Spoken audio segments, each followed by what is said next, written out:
Bonjour, alors c'est notre deuxième épisode qui est consacré à notre série spéciale fiscalité immobilière. Si vous n'avez pas écouté le premier épisode, je vous renvoie en fait à cette introduction, parce qu'il s'agissait d'une introduction globale pour poser un petit peu les bases de la fiscalité immobilière, pourquoi elle est si importante aujourd'hui, je reviens pas évidemment là-dessus. Donc, qu'est-ce qu'on va voir aujourd'hui ? Aujourd'hui, en fait, on va parler de la location nue. Alors, l'intérêt, c'est que c'est peut-être, si je compare entre la location meublée et la location nue, c'est la fiscalité la plus simple, quoique parfois ça peut se relativiser, c'est la fiscalité, une fiscalité qui est plus simple quand même que la location meublée. Donc, c'est ça qu'on va voir aujourd'hui. Le principe, il est aussi que quand on a bien compris comment fonctionne cette location nue, en général, on comprend bien ensuite les petites subtilités, parce qu'il y en a concernant la location meublée. Alors on verra que ces conséquences, ces choix fiscaux, est-ce que je fais de la location nue ou de la location meublée, ça a une incidence qui est assez importante. Ça a vraiment une conséquence majeure sur le montant de l'impôt à payer. Mais c'est évidemment pas un choix exclusivement fiscal, il faut toujours le rappeler, c'est-à-dire que quand on achète un bien immobilier pour le louer, c'est pas qu'une recherche efficiente en termes de fiscalité, c'est quand même avant tout le choix d'un bien immobilier, ce qui correspond à une attente du marché, est-ce que je peux le louer à un prix correct, etc. Donc des considérations totalement immobilières, parce que selon moi, la fiscalité, si elle est liée, c'est un petit peu la cerise sur le gâteau. Donc faut jamais oublier en fait ces fondamentaux qui sont purement des fondamentaux liés à des choix d'un immeuble au détriment d'un autre, etc. La location nue. Alors, si on avance maintenant un petit peu plus sur le fonctionnement de la location nue. Alors, il y a deux régimes. Il y a un régime allégé et puis il y a un régime réel, comme très souvent en fiscalité. Alors, le régime allégé, c'est le régime microfoncier. Alors, qu'est-ce que c'est que ce régime microfoncier ? En fait, on est au régime microfoncier à partir du moment où on est en dessous d'un seuil de 15 000 euros, c'est-à-dire quand le total des loyers encaissés à l'année est inférieur à 15 000 euros, on se retrouve au régime microfoncier. Ces 15 000 euros, ils s'apprécient sans les charges, c'est-à-dire c'est exclusivement le montant des loyers encaissés. Un petit problème par rapport à ça déjà, un premier problème, il va y en avoir un certain nombre, c'est que le seuil, il n'a pas bougé depuis 2011, donc ça fait un peu de temps quand même. Donc ça veut dire que les loyers augmentant, mécaniquement, on se retrouve, quand on est propriétaire bailleur, on se retrouve au-dessus de ce seuil de 15 000 euros, c'est clairement un seuil qui devrait être revalorisé parce que tous les ans, vous avez des propriétaires bailleurs qui en sortent. Bon, ça c'est quand même le problème. Alors les avantages et les inconvénients de ce régime micro. Côté avantage, le premier avantage, c'est une déclaration qui est extrêmement simplifiée. Et on sait très bien qu'il y a des propriétaires bailleurs qui aiment bien ce régime micro de la location nue, parce que elle leur permet en fait de refaire leur déclaration d'impôt sans trop se prendre la tête. Donc on calcule de la même manière son impôt à payer extrêmement facilement, parce qu'en fait qu'est-ce qui se passe ? On prend le total de ces loyers encaissés, on applique un abattement de 30% qui correspond en fait à un forfait de charge, ce qui fait que je sais quel montant va être imposable. Pour le dire autrement, si j'encaisse 10 000 euros de loyer sur une année, abattement de 30%, ça veut dire que je vais ajouter 7 000 euros de revenus imposables au titre de ce régime micro. Donc je peux pas imaginer quelque chose de plus simple concernant le calcul de l'impôt. C'est vraiment, c'est ce que je viens de dire il y a 30 secondes, c'est vraiment le régime idéal quand je veux pas trop me prendre la tête, que je ne possède que un ou deux biens et que je veux rester dans une simplification. Alors les inconvénients, il y en a des inconvénients. Le premier, c'est que c'est ce que je viens de dire, l'abattement il est faible, 30%. C'est pas terrible, C'est pas terrible parce que si peu que j'ai des charges importantes ou des travaux exceptionnels une année, les 30% me permettent pas en fait de prendre en compte la totalité de ces dépenses. Bon, donc là, dans ces cas-là, je suis tenté d'aller plutôt sur le régime réel. L'autre inconvénient, c'est qu'il n'y a pas de déficit foncier, évidemment, compte tenu de la manière dont l'impôt, enfin pas l'impôt, mais disons de la manière dont le revenu est calculé, il n'est pas question ici de faire du déficit. Donc on est vraiment dans de l'ultra simplification de la détermination de mon revenu imposable. Donc premier point. Et deuxièmement, ça tient la route que si j'ai un montant de charge globale qui est relativement faible.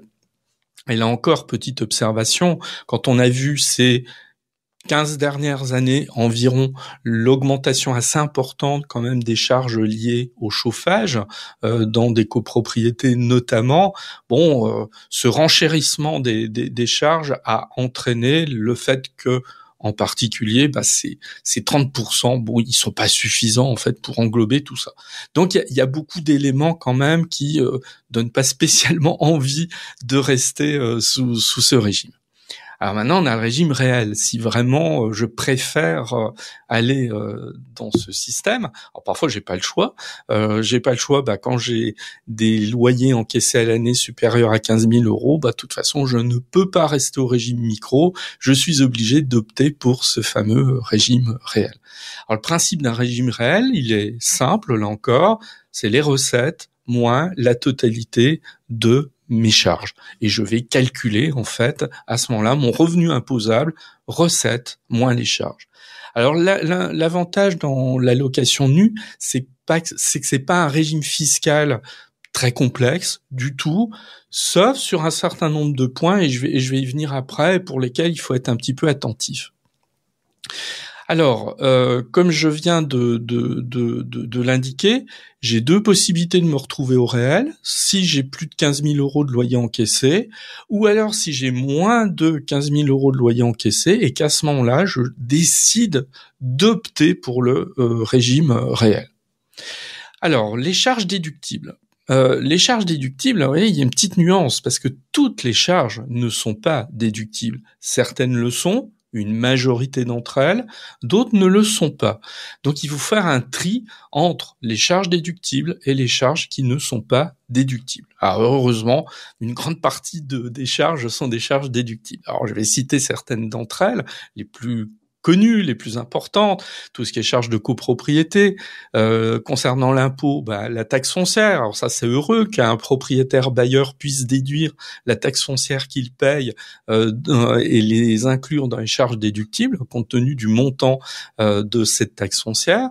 Toutes les assurances, il y a les honoraires de l'agence, si jamais je donne le bien à la location, et tous les intérêts d'emprunt. Donc on voit qu'il y a beaucoup de choses. Alors maintenant, côté travaux. Les impôts ont classé en fait les travaux dans un certain nombre de catégories. Il y en a trois. Alors la première, c'est les travaux de réparation et d'entretien. Je vais vous donner des exemples. Par exemple, traitement du bois contre les insectes, un contrat d'entretien d'un ascenseur, refaire les peintures et les papiers peints de mon immeuble, de mon bien immobilier que je donne à la location, la remise en état du gros œuvre, des canalisations, la remise en état de l'installation de chauffage, la remise en état de la toiture, remplacer la chaudière. Tout ça, c'est des travaux de réparation et d'entretien. Et en général, il n'y a pas trop de litige avec l'administration fiscale sur ce type de travaux. Il y a une autre catégorie de travaux, c'est tout ce qui est travaux d'amélioration, qui eux aussi sont concernés et sont considérés comme des charges déductibles. Alors, je vais en citer trois pour donner un exemple. J'agrandis les fenêtres, j'installe des nouveaux sanitaires, je pose une nouvelle porte palière. Donc tout ça, c'est des charges déductibles. Je vais pouvoir les déduire donc de mes revenus, donc de mes loyers encaissés, et ça va venir réduire là de manière importante le montant de mon revenu imposable. Alors on en arrive au chapitre des interdictions. Donc oui, je ne peux pas déduire la totalité des charges déductibles, et certaines d'entre elles, je ne pourrai pas le faire. Alors, si je prends les principales, Déjà, j'ai pas le droit de déduire la totalité des remboursements d'un prêt immobilier. Alors c'est bien dommage, mais c'est comme ça. Qu'est-ce que j'ai le droit de rembourser? Je l'ai dit il y a quelques minutes. Je n'ai le droit de déduire, pardon. Je n'ai le droit de déduire que les intérêts du prêt. Alors ça veut dire un truc. Si j'ai le droit de déduire que les intérêts du prêt, quand les taux d'intérêt sont très faibles, il n'y a pas un intérêt absolument gigantesque à utiliser cette disposition. En revanche, quand les taux sont plus élevés, effectivement, c'est beaucoup plus intéressant de le faire. Autre interdiction, c'est tout ce qui est travaux de construction et de reconstruction. Donc là, il est interdit fiscalement de déduire ces charges. Alors ça, c'est bien embêtant, parce que ça veut dire que si je suis dans une rénovation de très grande ampleur, avec des travaux où éventuellement, évidemment, je vais prendre un cas extrême, je prends un bien immobilier, je le démolis, je reconstruis derrière, y compris en réutilisant les matériaux de l'immeuble que j'ai détruit, je ne peux pas déduire fiscalement la totalité de ces travaux. Alors ça, c'est embêtant parce que c'est évidemment les travaux les plus coûteux, c'est les travaux pour lesquels j'aimerais a priori qu'ils soient pris en compte comme étant une charge déductible. J'ai une catégorie donc qui sont les travaux d'agrandissement. Alors normalement, les travaux d'agrandissement, là encore, ils sont interdits. Mais une petite subtilité quand même, c'est que parfois il faut faire la distinction entre des travaux d'amélioration et des travaux d'agrandissement et de reconstruction. Oui, c'est pas nécessairement évident face à des types de travaux. Qu'est-ce que c'est? C'est de l'amélioration ou c'est de l'agrandissement?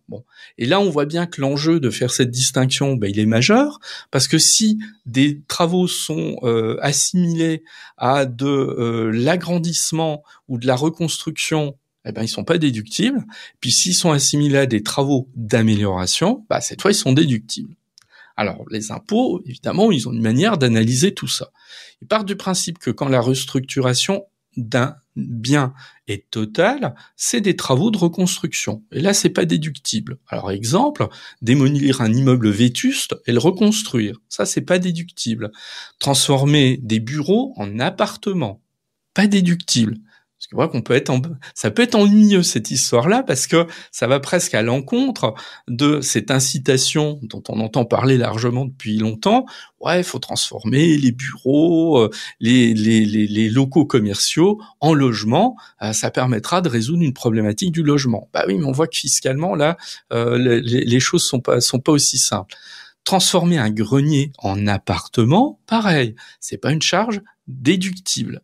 Transformer un garage qui est en rez-de-chaussée en appartement, c'est pareil, ce n'est pas déductible. Et là, les exemples que je vous donne, c'est des exemples qui sont tirés de la jurisprudence, c'est-à-dire qu'à un moment donné, vous avez des propriétaires bailleurs qui ont été confrontés en fait à ces travaux que je viens de signaler. Les impôts ont refusé en fait que ce soit des charges déductibles. C'est allé devant le tribunal administratif, parfois devant le Conseil d'État, et là la jurisprudence a tranché, et dans les exemples que je viens de vous donner, la jurisprudence a tranché en faveur de l'administration fiscale. Alors, en revanche, quand la restructuration du bien immobilier n'est que partielle, on considère que ce sont des travaux d'amélioration, et à ce moment-là, la charge est déductible. Donc on voit bien à quel point c'est une question qui est sensible, parce que c'est des travaux coûteux, et c'est des travaux pour lesquels il risque d'y avoir une ambiguïté et une différence d'interprétation entre le contribuable, c'est-à-dire le contribuable ici en l'occurrence c'est le propriétaire bailleur qui réalise des travaux, qui les fait peut-être de bonne foi, qui estime qu'ils sont déductibles, et puis en fait la jurisprudence va lui dire qu'ils ne le sont pas. Donc vous voyez qu'il y a intérêt quand même ici à savoir où on met les pieds. Je vais vous donner un exemple par rapport à ça. C'est un arrêt du Conseil d'État de 1978. Alors, vous allez dire, oui, c'est un peu ancien. Oui, mais sauf que la jurisprudence, en fait, du Conseil d'État de 78, elle est toujours en vigueur. Elle a pas été balayée d'une manière ou d'une autre. Alors, je vous rassure, je vais pas faire une analyse de jurisprudence, parce que derrière cet arrêt du Conseil d'État, il y a du très concret. Le très concret, on a des propriétaires bailleurs qui avaient étalé des travaux sur 4 ans. pour eux, c'était des travaux d'amélioration. Et quand on regarde la liste des travaux, on se dit, bah oui, c'était des travaux d'amélioration. Ils ont finalement amélioré l'environnement de leurs locataires. Et leur point de vue est tout à fait défendable. Qu'est-ce qu'ils ont fait? Ils ont fait une réfection des sols, des planchers, des plafonds. Ils ont percé de nouvelles ouvertures. L'appartement, il est passé de 4 à 6 pièces. Donc on a rajouté des chambres supplémentaires. Et ces travaux d'agrandissement, parce qu'on parle quand même de travaux d'agrandissement, ils les ont réalisés en prenant sur d'anciennes annexes agricoles. Bon. Donc tout ça, c'est vrai que quand on voit ça de l'extérieur, on se dit bah oui, mais ils ont fait des travaux qui ont permis quand même d'améliorer la situation de leurs locataires, leur bien vivre en fait. Alors ils intègrent tous ces travaux en charge déductible. Ils le font pendant 4 ans, et puis au bout d'un moment, au bout de 4 ans, bah, les impôts disent bah désolé, on viendrait examiner un peu tout ça, on refuse. Ah ça crée un contentieux avec l'administration fiscale, ça va jusque devant le Conseil d'État, et là la conclusion du Conseil d'État est très intéressante. Parce que eux, le Conseil d'État part du principe qu'aucun de ces travaux n'est déductible, parce qu'en fait, ce sont des travaux d'amélioration qui ne constituent qu'une faible part de l'ensemble des travaux réalisés et qui sont des travaux de reconstruction. Bon, alors là, le Conseil d'État a tranché, c'est fini, et ils ont tranché en faveur de l'administration fiscale au détriment du contribuable. Alors c'est pas toujours le cas, hein, faut pas imaginer que c'est systématique, que le Conseil d'État va dans le sens des impôts du tout. Hein. Il y a beaucoup d'exemples où en fait c'est le contribuable qui gagne sur les impôts, mais là ça n'a pas été le cas.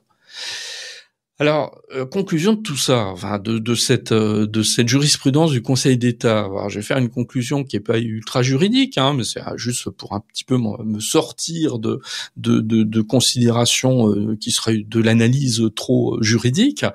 Donc, déjà, on se dit que les contribuables qui n'ont pas pu faire tous ces travaux, qui n'ont pas pu les considérer comme des charges déductibles, alors, ils ont tout faux sur la rentabilité de leurs biens loués.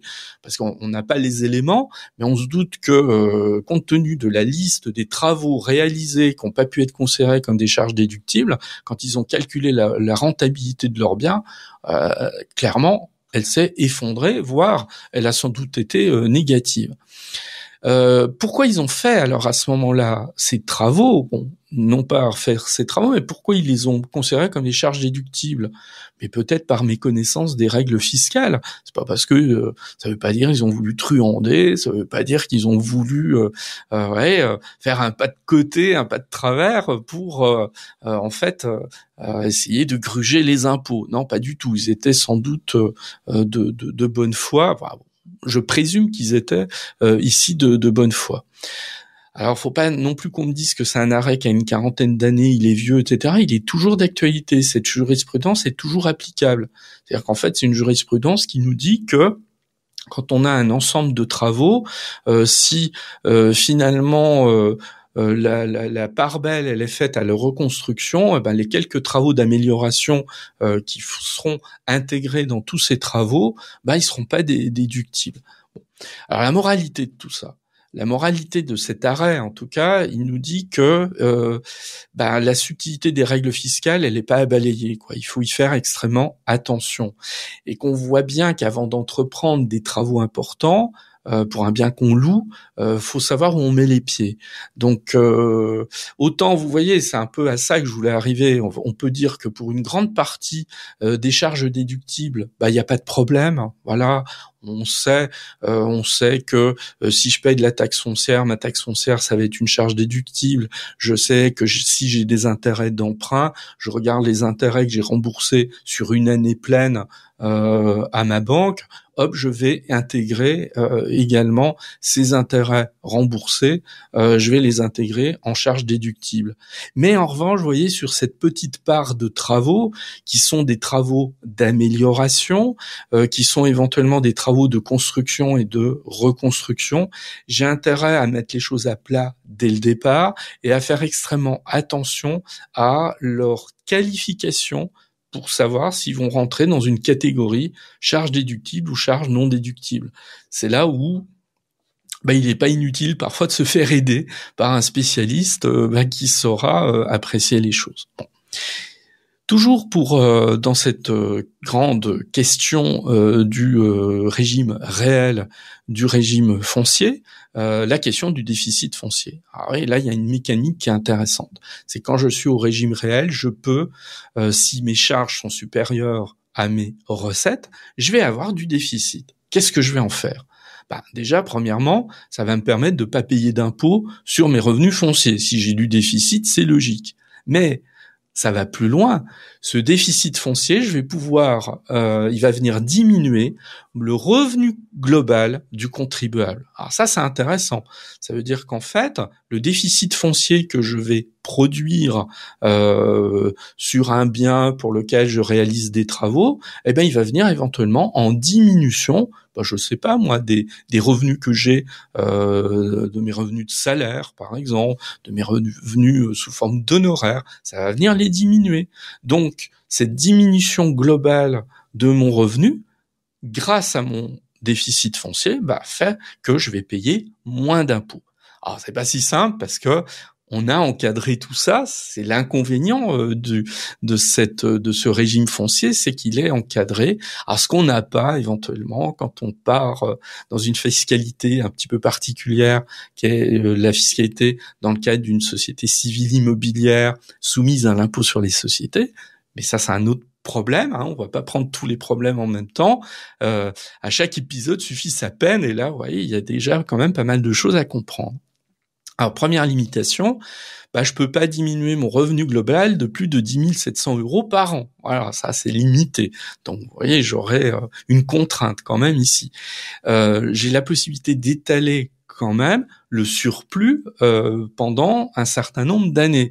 C'est-à-dire que, imaginons que j'ai, je sais pas, moi j'ai fait beaucoup de travaux, j'ai des travaux pour un montant global de 80 000 €, admettons, ça me fait un déficit foncier, je sais pas, je prends un exemple purement fictif, mais un déficit foncier de 60 000 €, je vais devoir étaler mon déficit foncier pendant un certain nombre d'années, puisque je ne pourrai pas l'utiliser à plus de 10 700 € par an. Alors on se dit, c'est pas inintéressant, il faut reconnaître que c'est plutôt intéressant. Par contre, il y a un autre revers de la médaille, un autre inconvénient, c'est qu'au bout de 10 ans, si j'ai pas utilisé la totalité du déficit foncier, il va être perdu. Donc, on voit que il y a une double contrainte sur le montant autorisé en termes sur ces fameux 10 700 € par an. Et deuxième contrainte, l'étalement, il pourra pas se faire au-delà de 10 ans. Alors, il y a 2 ans et demi, on a augmenté cette limite de 10 700 €. On l'a passé à 21 400 € exceptionnellement pour des travaux de rénovation énergétique. Et si ça entraîne une amélioration assez sensible du classement DPE. Alors j'en dis pas plus dans le cadre de cet épisode, il y aurait beaucoup de commentaires à faire sur cette nouvelle manière en fait de calculer le déficit et finalement de doubler le montant qui peut être qui peut être enlevé du revenu global. C'est pas nécessairement un avantage, voilà, mais pareil, je ne veux pas alourdir les problématiques, il y en a déjà assez. Bon. Alors voilà, je suis un petit peu arrivé au bout de cette présentation que je voulais faire relativement simple de ce régime foncier. Je rappelle, l'objectif de cette série de 5 épisodes, c'est vraiment de comprendre les fondamentaux, de pas s'encombrer de règles trop complexes, parce que c'est un petit peu le risque en fiscalité, c'est d'aller trop loin et d'en oublier les grands fondamentaux. Alors, qu'est-ce que je peux dire en guise de conclusion sur ce régime fiscal de l'allocation nue ?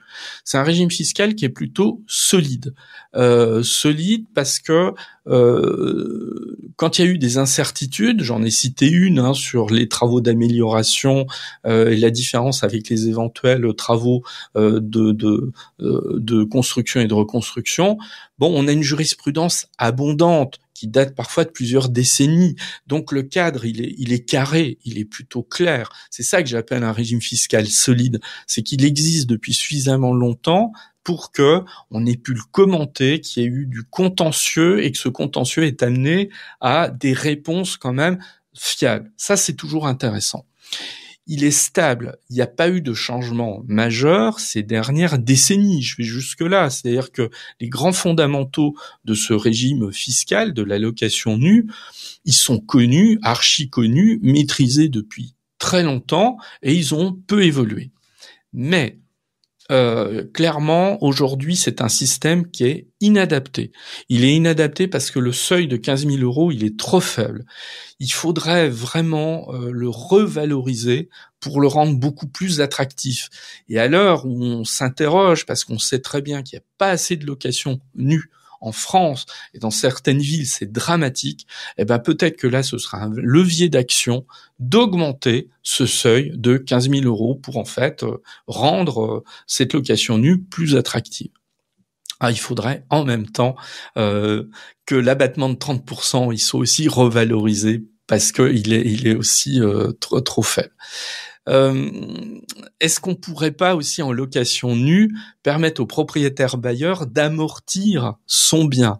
Alors, j'en parle pas aujourd'hui dans cet épisode. Dans le prochain épisode, quand je vais parler de location meublée, je vais vous parler d'amortissement du bien immobilier. Vous allez voir, c'est un peu une martingale, l'amortissement du bien immobilier. C'est un peu la poule aux œufs d'or. Bon, pour prendre des termes un petit peu imagés que j'aime pas spécialement, mais vous allez voir que l'amortissement de son bien immobilier qu'en fait la location meublée, il permet quasiment de ne pas payer d'impôts. Et en partie, si aujourd'hui on a beaucoup de locations meublées, qu'on en a trop, faut être honnête aussi là-dessus, c'est en grande partie parce qu'on a une fiscalité de la location meublée qui est hyper attractive, qui est trop attractive en fait. Peut-être qu'un des moyens, ce serait justement de rendre la fiscalité de la location nue beaucoup plus attractive qu'elle ne l'est pour rééquilibrer les choses. Alors, pour autant, pour pas rester sur une note négative, quand même, cette location cette fiscalité de la location nue, elle a un gros avantage, c'est que dans 95% des situations, elle est plutôt simple à calculer. Voilà, charges courantes qui sont pas complexes. Donc finalement, si on réalise jamais de travaux très importants comme ceux que j'ai signalés à un moment donné, on va pas être confronté à des difficultés d'interprétation majeures. C'est un régime en fait qui est tout à fait adapté et à la portée d'un particulier, un particulier un petit peu curieux quand même, qui s'intéresse à faire sa déclaration d'impôt. Il peut y arriver, voilà, on n'a pas nécessairement besoin d'un comptable quand on fait de la location nue, y compris si on est dans le cadre d'un régime réel. L'autre intérêt, c'est que c'est a priori, évidemment, je raisonne toujours avec des pincettes sur ces questions-là. Il n'y a pas trop de risque de changement majeur sur la question de la fiscalité de la location nue dans les mois à venir. Alors contrairement à la location meublée où là, on est un peu dans l'incertitude, donc c'est quand même en fait un avantage. Voilà. Bien, alors on a fait le tour de cette question, vous voyez, en 25 minutes à peu près, c'est assez rapide. Alors il y aurait, attention, j'en suis conscient, il y aurait d'autres choses à ajouter, à préciser, mais vous avez bien compris l'objectif de cette série de 5 épisodes. Alors, je vous remercie de m'avoir écouté, ou vous regardez, si vous avez regardé l'équivalent de cette vidéo sur YouTube. Voilà. Alors, pour conclure, 2 petites choses. La première, vous avez tout à fait la possibilité, alors soit dans les commentaires de l'épisode, soit dans les commentaires de la vidéo YouTube, soit en me contactant sur LinkedIn, en me contactant sur Instagram, vous pouvez me poser des questions liées à la fiscalité immobilière. Alors, je commence à en engranger un certain nombre et je consacrerai un épisode complet pour répondre à vos questions. Ça peut être intéressant. Deuxième élément que j'ai indiqué aussi dans chaque épisode, ces épisodes feront l'objet d'une synthèse écrite globale sous forme d'un e-book. Cet e-book, il sera disponible vers la mi-septembre. D'ores et déjà, vous pouvez vous inscrire. Alors, il y a les indications dans les notes de l'épisode, dans les notes de la vidéo. Vous pouvez vous inscrire. Il suffit de m'indiquer votre adresse mail et je vous l'enverrai gratuitement quand il sera disponible. J'insiste bien, gratuit. J'ai rien à vendre. Donc, vous pouvez y aller en toute sécurité. Voilà. Eh bien, je vous remercie. Et puis, si vous avez des questions, vous n'hésitez pas. Et à très bientôt.